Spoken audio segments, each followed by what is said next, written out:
So this weekend, we hosted our board, FCM, Florida Community of Mindfulness. We're a legal entity. And so we have a board of directors, and every year we bring on new board members, and every 3 years we gather to do strategic planning for the whole community for the coming year and 3 years. And let me just quickly introduce them so if not everybody knows them. Just could stand up. The chairperson is John McCarris. And John lives in Naples. And John is a longtime practitioner and the father of Max. Marcy Meckling, who is online, is from North Carolina. Ned Bellamy from Clearwater, Ned. Maria Teresa from Tampa, Maria Teresa. Bill Lee from St. Pete. Bill is not here. Chris Linyan, who's up in the balcony from Fort Myers. Scott Nissenson here in Tampa. Jun Fung from Tampa. Misty Oxford Pickerel from Gainesville. And Chris Whittick, who's from Tampa, but he seems to hang out a lot in New Jersey for some strange reason. Why anybody would hang out in New Jersey in December is beyond me. So this is our board, and I won't go into all the things that that the board discussed. At some point that'll be shared with the community. But one of the things that we always begin with is going over kind of what's called our mission statement. Everybody know what a mission statement is, and our value statement. And I want to share that with you because again, every year I read it like for the first time and I go, wow, this is pretty good. This is really wonderful. And I want to share it to you and talk to you about it a little bit. But before I go there, it was very interesting that a member who's a physician sent me, and Angie printed it out, but I think it was like from the AMA Journal of Psychology or Psychology. It's a branch of the American Medical Association. And the article, I won't read the whole thing, was called Mindfulness Reminds Us What Healthcare is For. And again, this is a journal of the American Medical Association. That's right. Mindfulness reminds us what healthcare is for. And in the abstract, before they have the journal article, they have a little summary abstract. The abstract says, could clinicians help people more if they were Buddhas?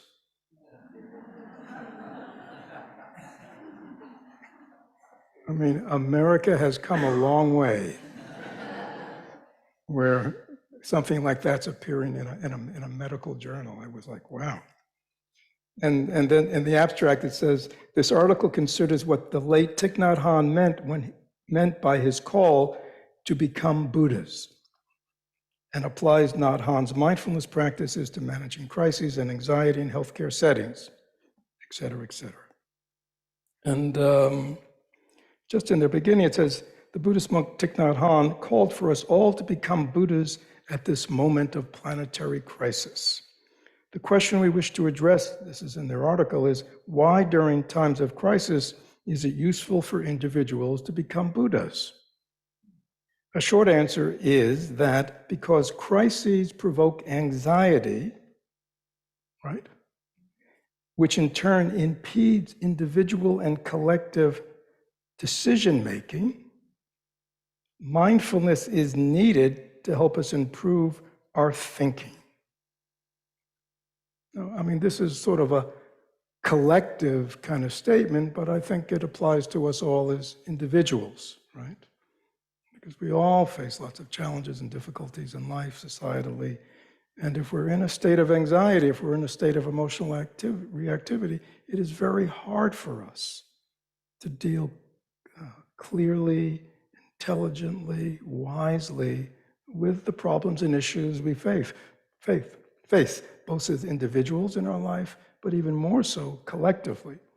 And you see, and they talk about, that what's going on in our society, there is so much anxiety and fear in all sectors of society, right? There is so much anger, right? That you can see, rather than kind of the people of our society coming together to deal with, these incredibly significant issues that we face as a people, as a planet. Instead, what do? We seem to become more divisive, more separated, more and more unable to think in any clear, rational way or to see the commonality of what we share. So anyhow, the object of this article was to promote that medical institutions should become repositories of teaching mindfulness and mindful awareness. I thought there was one interesting thing. They said, pulled in many directions by the rapidly changing demands of the moment, people can become ambulance chasers rather than strategic actors, and they quickly become worn out and discouraged. I think that, I've never, we all know ambulance chasers, but I realize, that's sort of what we've become, but the information that we're getting that's promoting the reactivity is what we get from, the news, social media, right? So we're always constantly being bombarded with what?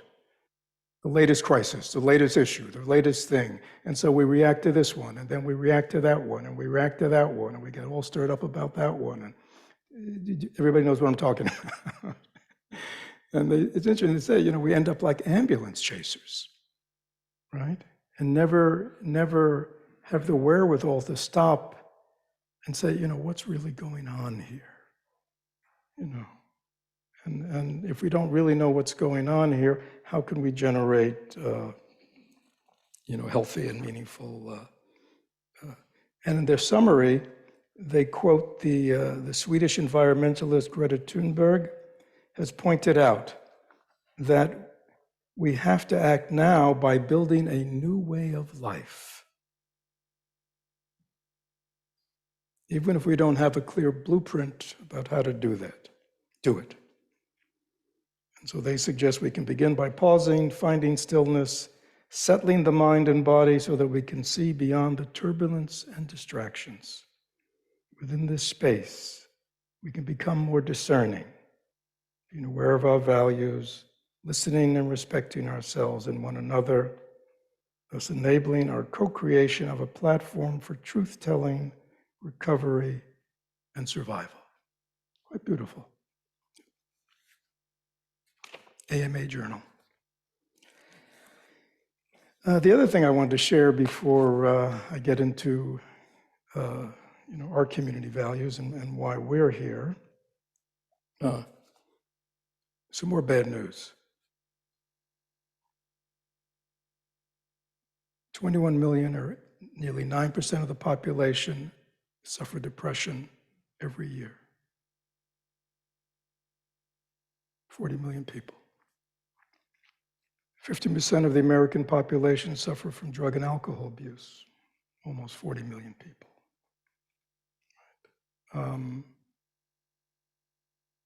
20% or 40 million people suffer from anxiety disorders. Basically, between 20 and 26% of the American population, of course, these are mental health people, saying Americans have diagnosable mental disorders. Quite significant when you see it all like that. Why is that, you see? What is it about our world and our society and the way we live, right, that produces such distress in human beings? It's, we're sort of aware of these things because what do we hear? We talk to people. We know within ourselves. And people says, I'm suffering from anxiety, or I've been depressed, or people, this one, everybody's in and out of rehab. But we never, step back and go, what, again, what's going on here? Right. So, anyhow. Thich Nhat Hanh, early Thich Nhat Hanh, right? Everybody, most people know Thich Nhat Hanh? Thich Nhat Hanh is what? Wonderful, right? The father of mindfulness, the father of living in the present moment, the father of making Buddhism very accessible and understandable and very applicable to individual life, family lives, teaching us how to love, all kinds of wonderful things.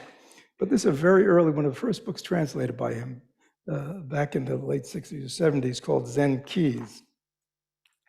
And it's interesting, some of the things he said back then. Because in his later writings, you don't hear him talking about things like awakening and enlightenment. And the reason I say that, because you'll see our first value is about awakening.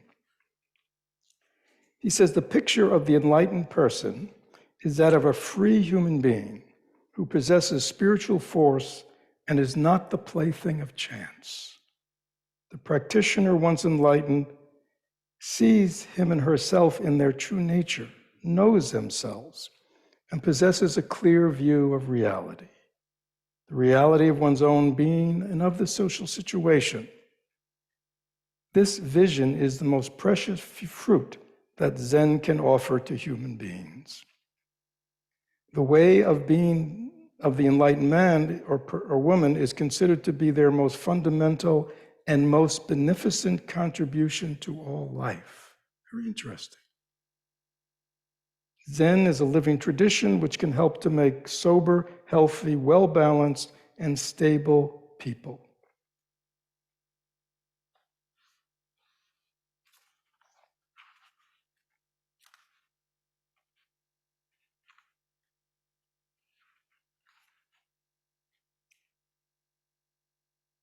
As I've already said, what we need is not a doctrine, but an awakening that can restore our spiritual force.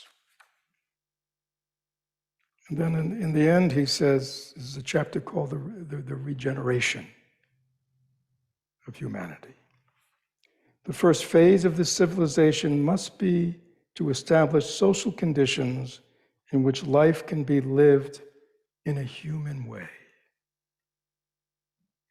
Awakened people are certainly, and he put quotes around awakened people. These are not like all fully enlightened Buddhists, but just people who are in the process of wanting to wake up, are certainly going to form small communities where life will become simpler and healthy, and time and energy will be devoted to the enrichment of their fundamental humanity and spirituality.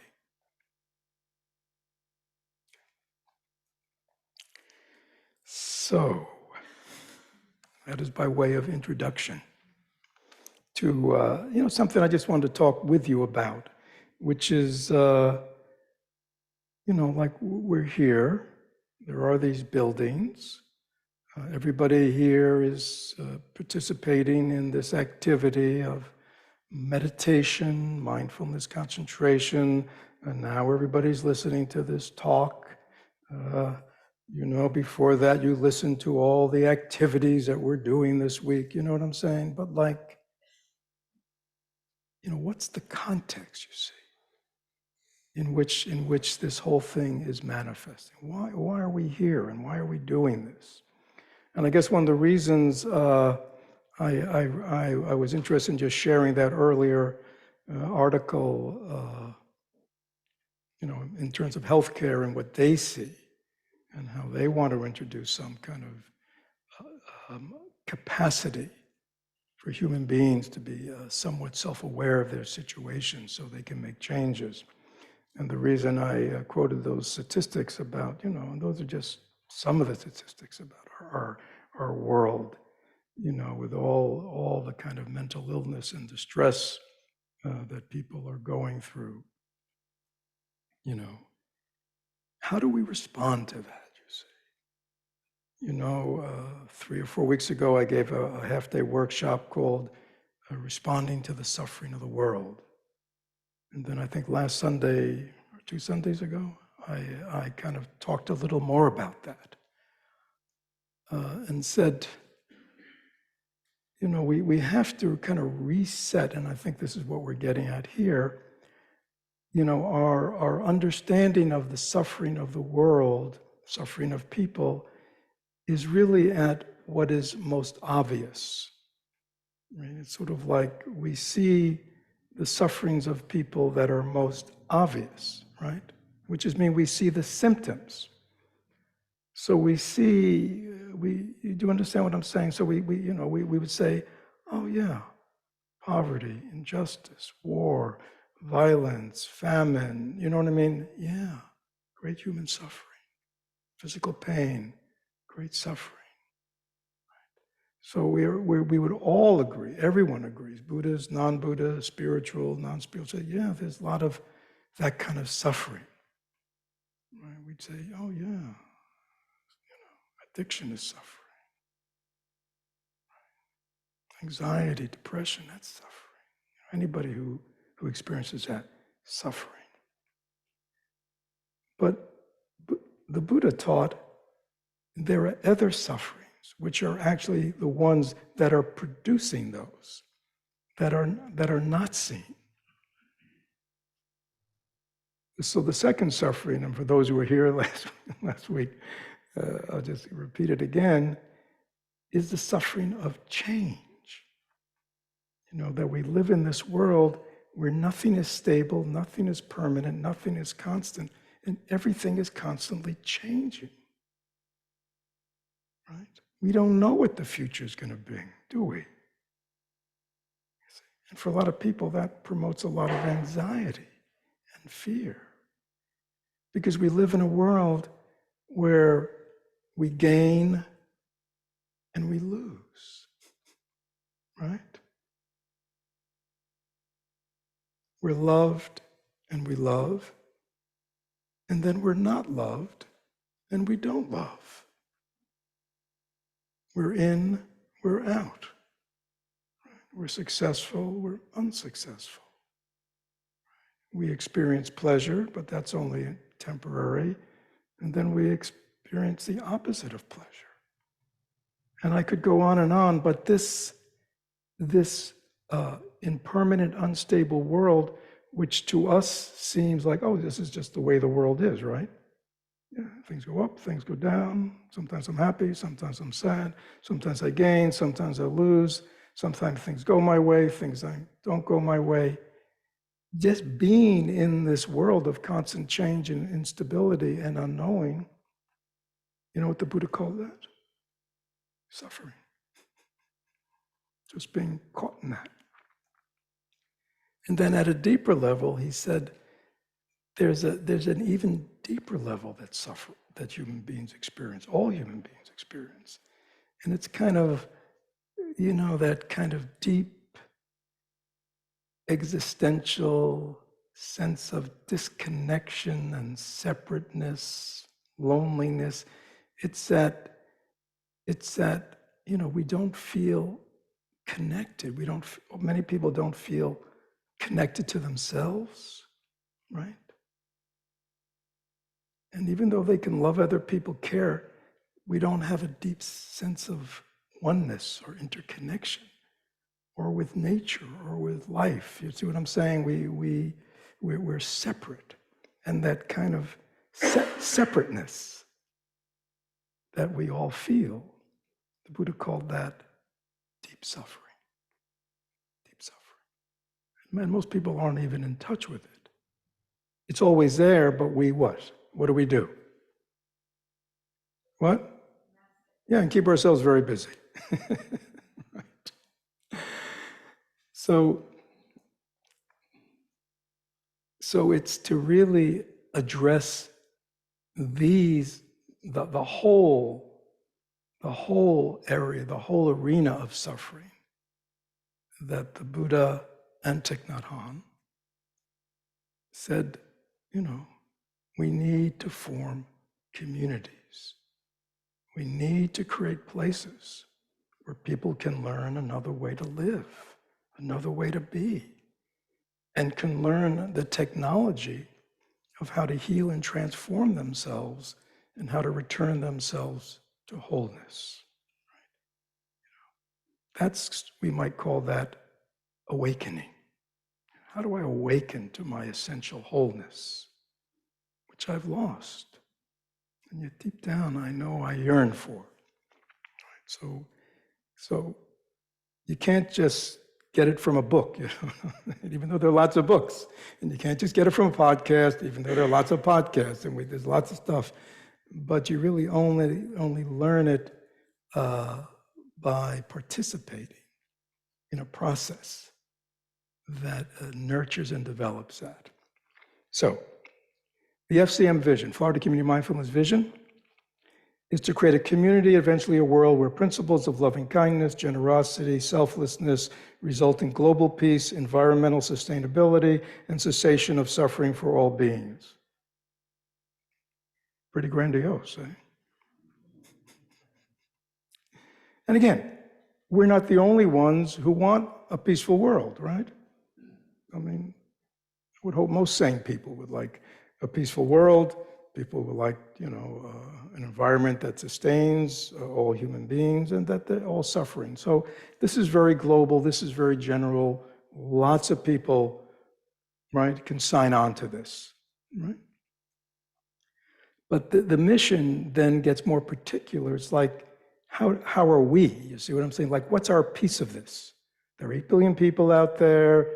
There are hundreds of thousands or millions of organizations, agencies, who are all, around this, but what's going to be our piece? You see, like, what's our mission? And so this is what was written. In support of this vision, Florida Community Mindfulness offers Buddhist teachings that are relevant to the realities of day-to-day life and lead to personal transformation. FCM provides a variety of educational and practice opportunities to support those who sincerely aspire to cultivate wisdom, mindfulness, equanimity, compassion, and joyful selfless service to others. It realizes its mission through the creation and nourishment of a healthy and active community where teachings and other practices are shared in an environment of mindfulness and loving kindness under the guidance of their teacher. So that's our mission. There are many, many organizations, religious, non-religious, NGOs, right, nonprofits, that have their mission, right, of how they want to contribute to making this world a more peaceful place, right, to creating, a more sustainable world, saner human beings, to end human suffering, right, which is wonderful. But, the mission of this little tiny universe we're all sitting in today and participate in, this is how we're going about, this is what we're doing with our piece, right?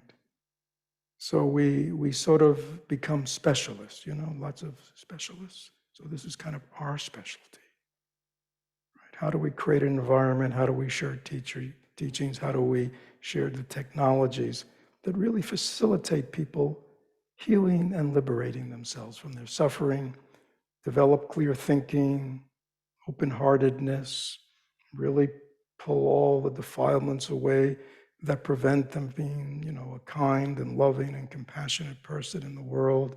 How do they develop, clear discernment so you can really see the wholesome and the unwholesome and really know how to act? So it's a whole process, right, of kind of retraining our minds, retraining our hearts.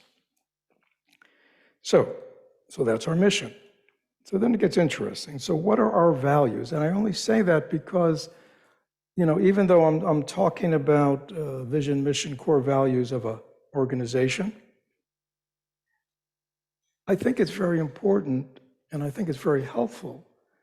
I mean, the same way that we, with the help of Robbie here, who's a professional in the field, kind of guiding us 10 years ago or something, a long time, when we put this together.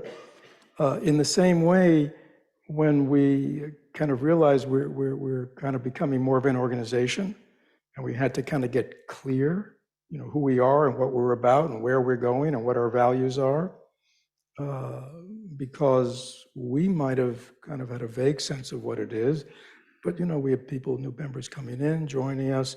How do we let them know who we are? In the same way, how do we make sure that we're always true to our mission and our values? And I say this because I think it's also, you can see how essential it is for an organization that wants to have some integrity about it. But I think it's also important for individuals, for each of us, So just close your eyes a second, then we'll go on. Just close your eyes.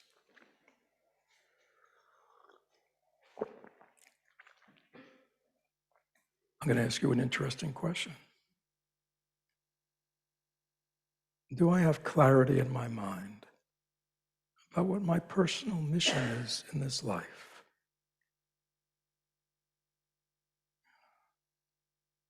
All of us, young or old, we know that we are only here a short time in this body. We all participate in the unfolding of birth, growth, deterioration, and death. So in this time that I have a human life, am I clear about my purpose, my mission?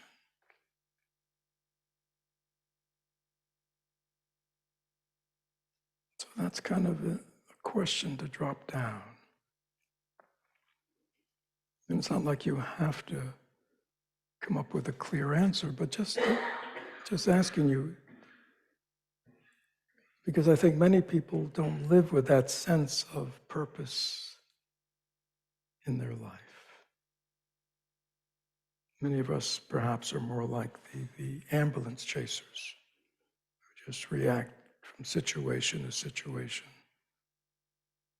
crisis to crisis, experience to experience.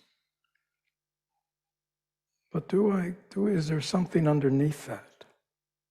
I'm really aware of sort of like why I'm here and what I want to use as vehicle, this body-mind of mine in this lifetime. It's sort of like there's an inner peace. We may have career goals, relationship goals, all those kinds of things. But this is more personal.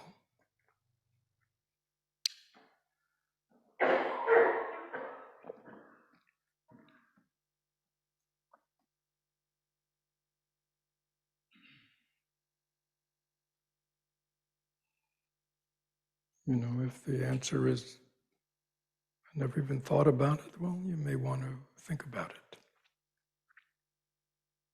But if you kind of come up with an answer, then maybe ask yourself, is it really present in me as I go through my day, as I live my life, in my relationships, in my work, how I show up? Do I hold my purpose close to me?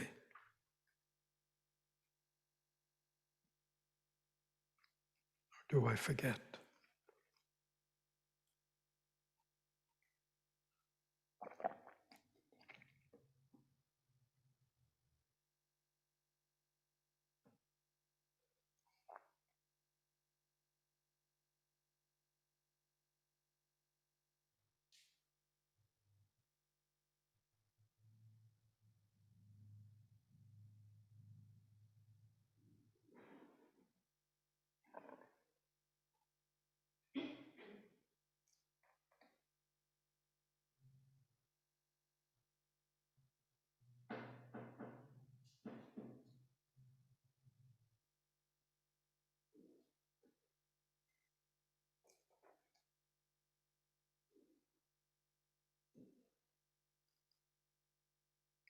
Anyhow, to be continued.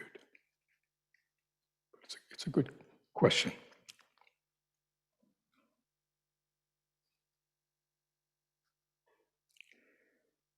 So the next section, which is very important for each of us, is, what are our values? Am I clear about the core values that I live my life by? Here as a community, we're talking about, the core essential principles it says that underline, motivate, and shape and guide our community, right? But as I say, I would say to each of us in the same way, as I'm sharing the communities, think about how that relates to you and your values. So the first one is awakening. Now for Americans, that's kind of strange, isn't it? We don't grow up in a culture where people talk about awakening a lot, enlightenment a lot. Is that true? Is that something you were taught in grade school or high school, or you went to college and they talked about awakening? When you sat around your family at Thanksgiving, were they all talking about awakening? Right. So it's this idea of awakening, of waking up to something, or somehow that we are asleep to something, is really not part of our conversation, So let me read what it says. The first one: through the practices of mindfulness, deep understanding, wisdom, and compassion, we grow personally, heal psychologically, and transform our suffering into the flowering of an awakened being. We use Buddhist meditative practices to rediscover eternal truths about reality through direct investigation and experience rather than through blind faith and dogma. So that's a very clear definition. There is this process of awakening. There is this process of coming out of our conditioned way of being. There is a way of waking from suffering and delusion and wrong view. There's a way to wake up out of all that, like a bad dream. You ever have a bad dream? Anybody ever have a bad dream? Right. How do you feel when you wake up? What? Relieved, happy. It's like that. How do we wake up out of the bad dream? And how do we flower? And again, what we're saying is, and this goes back to the Buddha, he taught a path of living, right? That was always open to investigation, critical thinking, right?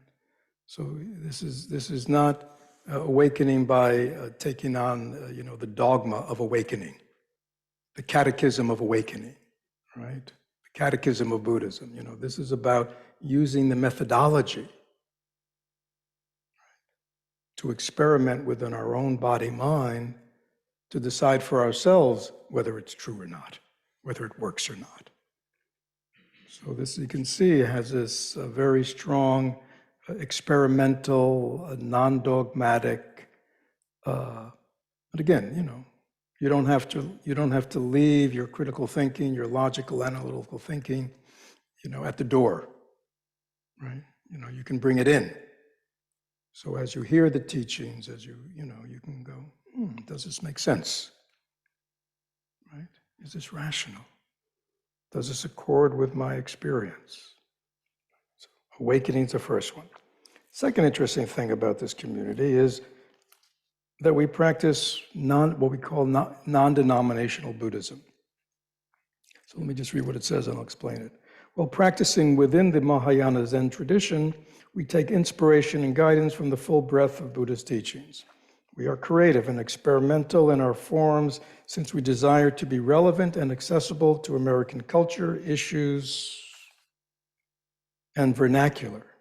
We apply the Buddha's teachings based on their appropriateness to the individuals being taught and practice skillfulness in our application. So again, that's just saying in our approach, even as within Buddhism, we are different in the sense, we are not are people here familiar with Buddhism at all? Some people familiar with Buddhism? Anybody totally unfamiliar with Buddhism? Okay. So as you know, there are Buddhist traditions. You go to a Zen center and you'll see what? Zen. And the interesting thing is you go to a Japanese Zen center, a Chinese Zen center, you'll see Korean Zen center. It'll be a little different. Okay, but basically you're probably just getting Zen and Zen teachings. You go to a Theravadan center and you'll get Theravadan teachings. You go to a Tibetan center, you get Tibetan teachings. So you're getting, Buddhism developed many streams because it was not monolithic. So as it went from country to country, culture to culture, it took on a lot of the attributes of that culture and emphasizes certain things and not other things. So, one of the things I learned from Thich Nhat Hanh early on was we need to be willing to access the full breadth of the Buddha's teachings, to see the wisdom that has been gained in various traditions, and to make use of it. In other words, to be non-sectarian, non-denominational, which I also think for our world, which often is suffering from over-sectarianism, I don't need to tell you, right? That I think that's very healthy to have this kind of open and respectful saying, all Buddhist traditions have a certain degree of wisdom and understanding, and we can learn, and there have been many great teachers in all the traditions. So if you're part of our community, you'll see, we teach lots of different things here, and we pull from wherever there is wisdom and relevance. We make use of it, but generally we work within the Buddhist tradition. Not saying that other, religions and spiritual path don't have, good things about them, right? But, this is all we know. It's like, so don't go to a French restaurant and ask for pizza, right? If you want good pizza, go to a pizza restaurant. You see what I'm saying? So, what does that mean? That means, this is the meal we serve, right? And when we do our best to cook it well, and we do our best to serve it in a pleasing way. But again, if you're looking for other food, go there. That's fine. The third one is community. Having the support and personal connection with the Sangha community of spiritual friends and caring for each other are key elements of the Buddhist path. We seek to live our path with the support of our harmonious practice community. So Sangha building, which is building community, is in itself a meaningful and deep practice which embodies interconnectedness instead of separateness. So this is, again, getting back to a sort of what I read earlier, and really I think one of the key things that also Thich Nhat Hanh has stressed,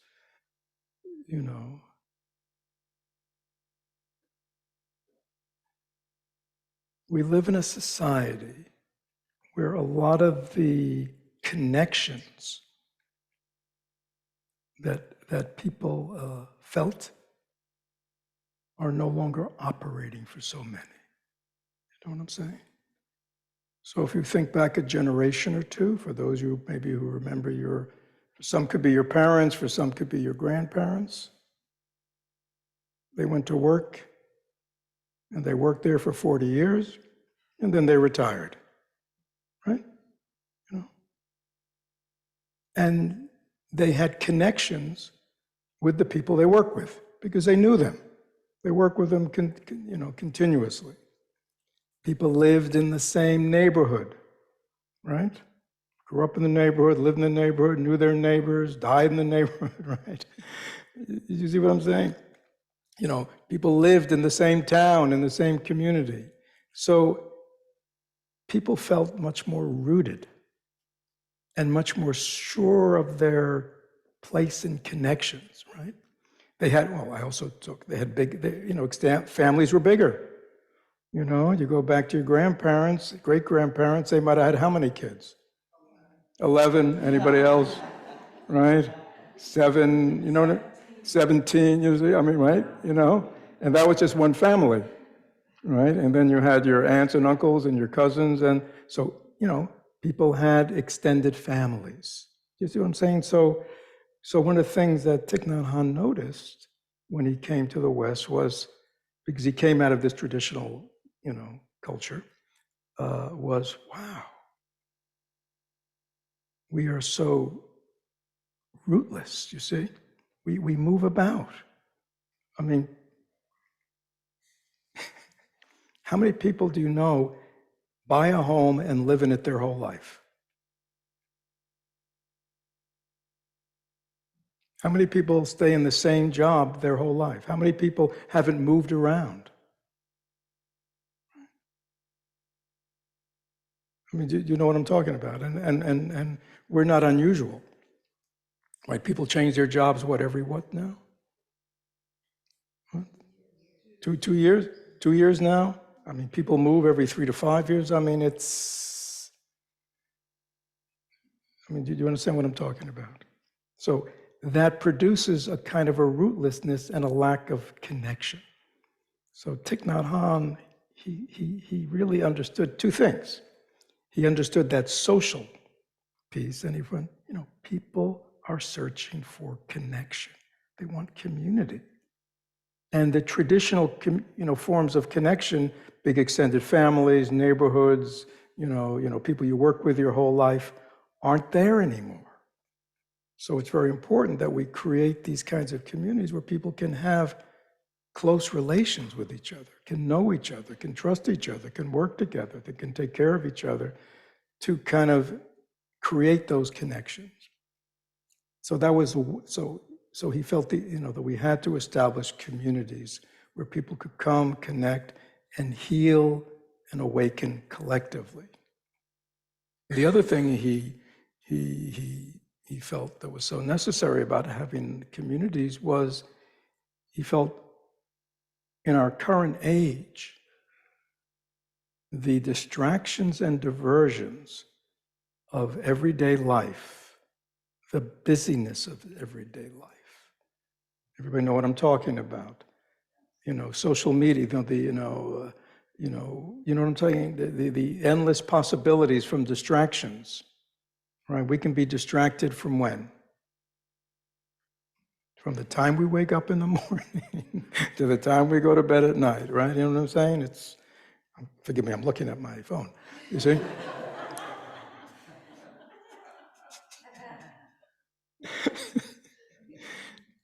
You see, and so he really felt that it is, and not as opposed to past generations. I mean, again, practice was never like, easy street, but he felt for people who wanted to kind of practice a meditative path, a spiritual path, and to be consistent so they could get benefit out of it, he felt almost impossible for people to do it on their own. That was his observation, that people need community, they need structure, they need support to support them, because it's just so easily to get distracted, easily to go off track. And so he felt, for another reason, that's why it was very important that we create spiritual communities. Next is inclusiveness. Our community is open to anyone who is dedicated to following this path. We respect and encourage diversity. This goes back to the Buddha, right? So the Buddha didn't just wander around for 49 years teaching his Dharma, right? He did that. But the other thing he did is he created a community. It was primarily a community of monks and nuns, but also a community of laymen and laywomen. So he created a community. He felt it was necessary to hold his teachings. The other interesting thing was quite revolutionary. In his Sangha, which was his monastic community, you know who he let in? Well, before he let in women. Women are a little more difficult. I'll tell you about it. He let in untouchables. Anybody know about the caste system in India? There are untouchables. Untouchables meant what? I mean, they're still in India today. In other words, there was a whole class of people, a caste, that if you even touch them, or if they touched anything of yours, you would be polluted. They were untouchable, you see. He let them into his Sangha. No caste system in his Sangha. This was revolutionary at his time. And then his mother-in-law, his stepmother, his mother had died. His stepmother, Prajnapati, after he had been teaching for decades, and she saw how he was creating this Sangha for monks, men, she said, what? I want to be a nun. Now, very difficult for him. You know why? And you have to kind of go back in time. You can't judge because of today's standards. In those days, were women free to do what they wanted? Anybody remember? What? No. Women what? Property of their birth family, right? And at a certain point, it was arranged for them to go to their husband's family, at which point they became what? The property of that family. So women, you did not see women moving around the world individually. You saw men, but you never saw a woman moving around individually. Right? So when his stepmother said, I want to become a nun, you see, which means to what? To step out of that whole very ensnared tradition for women. He didn't say yes right away because he knew the implications of it, right? But she was his stepmom, his mother, and she persisted, and he did create an order for nuns, which again was radical at that time. So what am I saying? I'm saying it goes back to the Buddha, that, this thing about inclusiveness, it goes back to him. The Buddhist path is open to everybody. Fundamental teaching of Buddhism is everybody is a Buddha. Everybody has the Buddha nature. Everybody is whole and pure. It has nothing to do with any kind of all the ways the society defines, discriminates, separates people, right? According to every quality they could imagine, they'll separate you from. The Dharma isn't like that. Okay? Everybody is pure. But we had to say it. So we respect and encourage diversity. Next is mindful living. We practice an engaged form of Buddhism that is relevant to the lives of our members, society we live in. We utilize the broad traditional teachings and practice, but applied in a modern context of life. We're learning how to live an awakened life in the midst of our relationships and everyday activities, dedicated to leading a meaningful, open, and joyful life, guided by the 5 mindfulness trainings of the Plum Village tradition. So again, this is mindful living. This is really Thich Nhat Hanh's, engaged Buddhism. So we are not a temple Buddhism. Our center is not a place where you come to worship, where you come to just hear a sermon, you know what I mean, about dogma, right? What we try to apply here is Buddhist teachings that are relevant to people's lives. It's engaged in people's lives. It helps us be better, happier in our lives, in our family, in our work, in our society. So it's an engaged form of Buddhism. Is that clear? So that's what we mean by mindful living. Service, we bring joy and reduce suffering by being of service to our families, community, society. Practice love and action. We believe, I'm going to just go quickly because I want to hear from you. The next one is deep sharing, deep listening.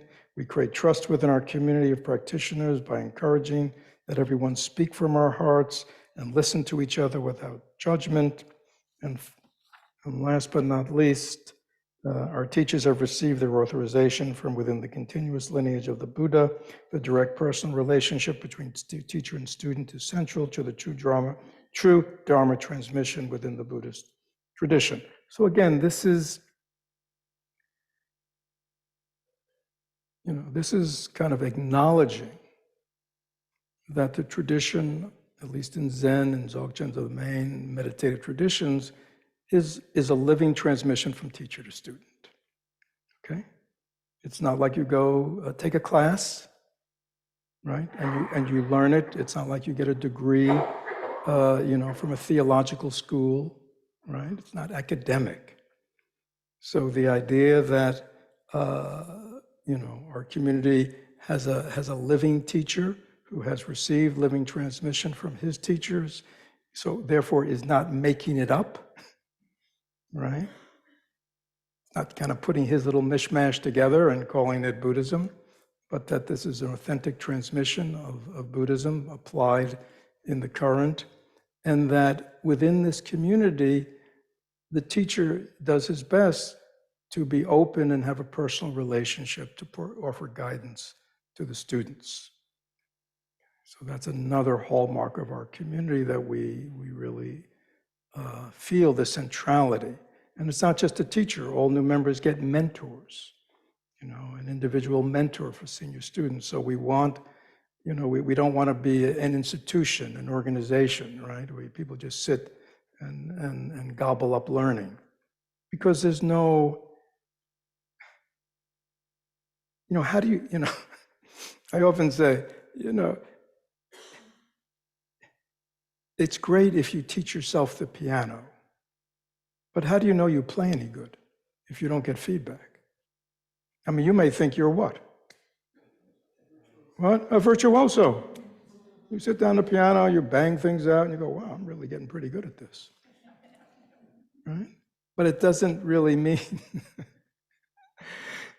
So traditionally in Buddhism, the interaction between teacher and student is able to maintain the quality of the transformation. Because has anybody noticed how easily it is to fool ourselves about what's really going on within us? For example, we always think we're right, don't we? Have anybody noticed that? Right? We always think we're right. Doesn't matter what the situation we're with, whatever it is, we always think we're right. But that can't possibly be. Because if everybody is right, everyone understand what I mean? So it's often hard for us to really see ourselves clearly. If we want to see how we look, we can look in the mirror, and the mirror doesn't lie. The mirror gives us an objective reflection of really how we look. But how many of us say, I can really look at myself, and I can see myself with that kind of clarity? I really know what's causing me to act the way and react the way I do. It's not easy, is it, to have that kind of insight into one's own self.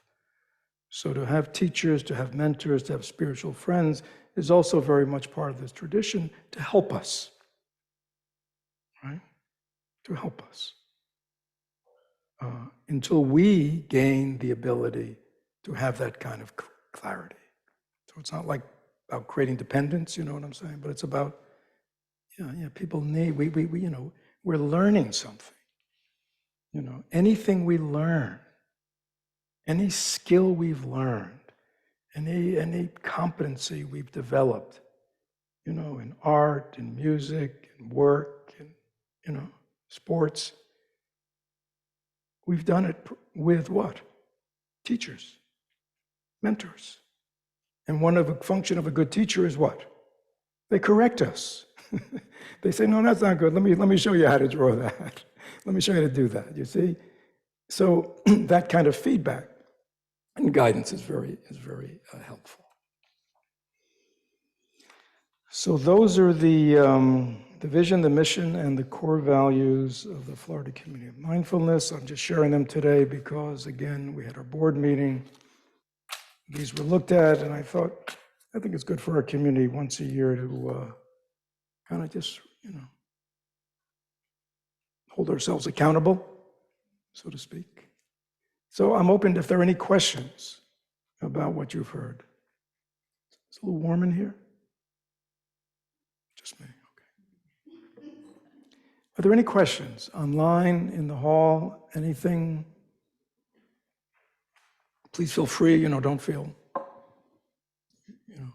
So a couple of questions in the back, Well, just hold on because people are online. And if anybody has a question, just raise their hand. Brian, you can see them. Hi, I just wanted to know, will these be available online? Yeah, so these are always available online. If you go to the Florida Community of Mindfulness website and there's something called About or About Us. You click on that, you know how it comes down, you'll see values, mission. So it's available there for anyone to look at. Any other questions or comments on what you've heard today? We have some questions online. Okay. First off, I want to let people online know if you have a question, rather than raising your hand, just type it in and I will relay it to Fred. And we have one from Jordan Peterson. Mm-hmm. He says, I've heard Thich Nhat Hanh speak of aimlessness. Could you please help me understand how to practice this and also keep a purpose in mind? Also, I'm moving to Washington, D.C., but I wanted to thank you and everyone at FCM for being a wonderful refuge and resource for me during difficult times. So again, aimlessness is a whole Dharma talk in itself. We don't have time to say. But basically, when we hear, this is like a Zen teaching, right? And Zen teaching is a lot about inner life, right? So you hear these very contradictory statements like, such as, how can one have an aim and be aimless at the same time? Right? To our dualistic thinking mind, that sounds like what? Contradiction. So the Buddhist way of looking at things is very different than the either-or way, which is where we live. Buddhism really talks about both and. Very different. Both and. Okay? So my aim is to get to the top of the mountain. Okay? That's my purpose. My purpose is to walk this path and get to the top of the mountain. Okay? Is that clear? That's my aim. How do I do it? Aimlessly. What does that mean? Outwardly, I'm going there. Inwardly, I'm not even thinking about. I'm walking the path. So I am aimless. I'm just alive, present, enjoying every step, enjoying what I'm doing. You see, I'm aimless as an inner state. But outwardly, I'm heading in that direction. And that's a very deep teaching in Zen, how we want to live. It's like we want to, it's like work. We have Saturday mornings where we practice work meditation. People go, work meditation? Maybe somebody might think, oh, they're just trying to fool us. They really want us to come in and do work, but we'll just, add on meditation and it'll give it a little bit of a, Zen people, very tricky. But actually, in Zen, you learn how to work. And it's a different way of working than we work. We work for what purpose? To make money. We have a goal, right? But think about the way we actually work. Do we work with joy in this culture? People are laughing. It's like, what? Hold on. You mean when you went to work and they told you about the job, they didn't tell you about the cultivation of joy is very essential for your... No.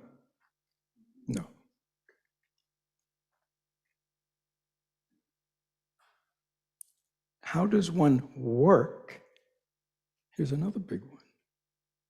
We work primarily to what? To get it done. Anybody notice that? How quick can I get this job done so then I can do something else? Right? So we are We don't work with ease, and we don't work with joy, and we don't work with presence. So in our tradition, learning to work with presence, to be present to whatever I'm doing, to not carrying anything from the past, to not anticipating anything in the future. The future will get here when it gets here.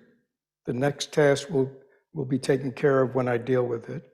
Learning to be just totally present to what I'm doing right now, to give it my full attention, and to do it with ease. In other words, I'm not uptight. My body's relaxed, my mind's relaxed, I'm fully present. You know what you'll find? You'll be a lot more productive than often the way you work now. And you know what? At the end of the day, you may not be so stressed out if you work in this way. You actually may find you're going to be more productive, because we waste a lot of time and we burn up a lot of time in tightness, and we're doing 3 things at once, but we're really not. All you're ever doing is 1 thing at a time. You can't really do 3 things at once. All you can ever do is 1 thing at a time. But if you do back to it doesn't create happiness, doesn't create ease, doesn't create joy. And how many people here still work for a living, aren't retired? How many hours you work? All the hours. Yeah. So learning to work as a meditative practice, you see, is very important for you, because you don't spend most of your day on a meditation cushion, do you? No, you see. So, learning to have a formal meditative practice can be a kind of a generator for you. But active people need to learn a meditation that works for them. This is engaged Buddhism. So, you want to bring the practice into your work. You want to bring the practice into your family life. That's what needs to be transformed. It's very important. And again, because we spend so much of our life at work. And for those of you in school, I consider that work. So if you're in school, that's work. That's your work. And again, how do you do that? Do you do that with joy? Do you do that with ease? Or do you just kind of, how can I get through this so I can get to the fun part of life? But you see, we're alive when we're doing that's our life, you see. Whatever we're doing is our life. At that moment, that's our life. Why don't we enjoy it? Any other questions? Yes.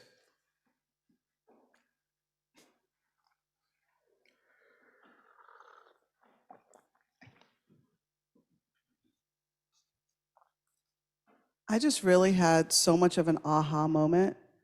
The job that I'm doing now, I used to have the number of tasks that you could complete in a single day. So I would start my morning, and by the end of the day, they were done. And then I'd have new things the next day. But it seems like since COVID, or maybe a little bit after, the amount of work that needs to be done is way more than you could possibly do in a day. And it was kind of stressing, Yeah. And then, I come here every week and things kind of filter in, but you don't always recognize what's filtered in. It's just kind of in you. And I started this perspective of, I've got this amount of hours to work.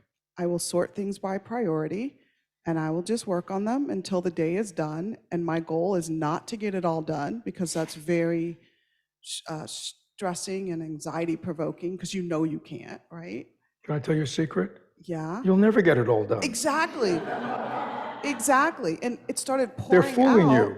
You'll never get it done, because if you ever get it all done, they'll just give you more. There you go, right?